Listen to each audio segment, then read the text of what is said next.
പപ്പ football player ആണ്, അതുകൊണ്ട് എന്നെ ഫുട്ബോൾ വിട്ടു. പപ്പയ്ക്ക് ഒരു എതിർപ്പ് ഉണ്ടായിരുന്നില്ല. My name is Shilji Shaji. I am a midfielder for the Indian അണ്ടർ-17 വുമൻസ് ടീം. എൻ്റെ വീട് കക്കയത്താണ്. ഞാൻ കല്ലാനോട് സ്കൂളിലായിരുന്നു പഠിച്ചത്. അവിടുന്ന് 5ാം ക്ലാസ്സിലാണ് ഈ കോച്ചിങ്ങിന് ചേർന്നത് ആദ്യമായിട്ട്. അങ്ങനെയാണ് ഞാൻ ഫുട്ബോൾ സ്റ്റാർട്ട് ചെയ്യുന്നത്. ഞാൻ കളിക്കാൻ തുടങ്ങിയപ്പം എൻ്റെ ഏജിലുള്ള കുട്ടികൾ അധികം ഉണ്ടായിരുന്നില്ല. സീനിയേഴ്സ് ആയിരുന്നു കൂടുതലുണ്ടായിരുന്നത്. അവരുടെ കൂട്ടത്തിലാണ് കളിച്ചത്. ബാബു സാറായിരുന്നു ഞങ്ങൾക്ക് കോച്ചിങ് തന്നുകൊണ്ടിരുന്നത്. സീനിയേഴ്സ് ജൂനിയേഴ്സ് അങ്ങനെയൊന്നും ഇല്ലാതെ എല്ലാവർക്കും ഒരേപോലത്തെ ട്രെയിനിങ് ആയിരുന്നു തന്നുകൊണ്ടിരുന്നത്. 2 കൊല്ലം മുമ്പ് സ്പോർട്സ് സ്കൂളിലോട്ട് സെലക്ഷൻ ഉണ്ടായിരുന്നു. ആ സെലക്ഷന് പോയി ഇറങ്ങി, സെലക്ഷൻ കിട്ടി. അങ്ങനെ ഞങ്ങൾ സ്പോർട്സ് ഡിവിഷനിൽ ജോയിൻ ചെയ്ത്. അത് കഴിഞ്ഞ് കഴിഞ്ഞ കൊല്ലം ഞങ്ങൾക്ക് കേരള ഇന്ത്യ ടൂർണമെൻറ്റ് ഉണ്ടായിരുന്നു. അപ്പം ക്ലബ്ബ് വൈസ് ആയിരുന്നു ഈ കളി നടക്കുന്നത്.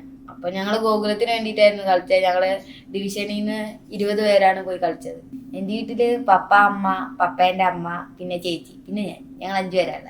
വലിയ സന്തോഷമായിരുന്നു. കാരണം ഈ സ്പോർട്സ് സ്കൂളിൽ സെലക്ഷൻ കിട്ടാൻ കുറേ പേര് അധ്വാനിക്കുന്നുണ്ട്.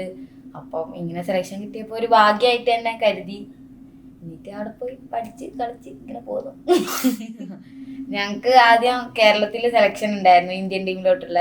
ഞങ്ങൾ ആദ്യം അവിടെ ഇറങ്ങി. എന്നിട്ട് അതിനകത്തുനിന്ന് ഞങ്ങൾ 5 പേരാന്ന് തോന്നുന്നു, 4 പേരെ ഞങ്ങൾക്ക് സെലക്ഷൻ ചെയ്തു. അത് കഴിഞ്ഞ് ഞങ്ങൾ ചെന്നൈയിലോട്ട് പോന്നു. ചെന്നൈയിൽ ക്യാമ്പ്, അവിടുന്ന് ഫ്രണ്ട്ലി മാച്ചിന് ജോർദാനിൽ കളിക്കാൻ പോകണമായിരുന്നു. അപ്പം അതിനുവേണ്ടി ഞങ്ങൾക്ക് 4 പേർക്ക് കിട്ടി. കേരളത്തിൽ നിന്ന് 4 പേർക്ക് കിട്ടി. അങ്ങനെ ഞങ്ങൾ ജോർദാനിൽ പോയി ഞങ്ങൾ 4 പേരും കളിച്ചു. ഞങ്ങൾ 2 മാസമായി പ്രിയാമിസിൻ്റെ അണ്ടറിലാണ് കോച്ചിങ് ചെയ്യുന്നത്. ഇവിടെ ഇന്ത്യൻ ടീമിൻ്റെ കോച്ചിങ് എന്ന് വെച്ചാൽ അടിപൊളിയാണ്.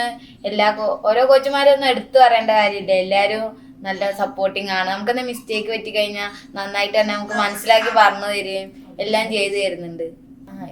ഇന്ത്യൻ ടീമിലോട്ട് കിട്ടിയെന്ന് പറഞ്ഞപ്പോൾ വീട്ടുകാർക്കും നാട്ടുകാർക്കും എല്ലാ കോച്ചുമാർക്കും എല്ലാവർക്കും ഭയങ്കര സന്തോഷമായിരുന്നു. കാരണം ഇവിടെ കിട്ടാന്ന് വെച്ചാൽ വലിയ കാര്യമാണ്. കുറെ അധ്വാനിച്ചാലേ കിട്ടുള്ളൂ.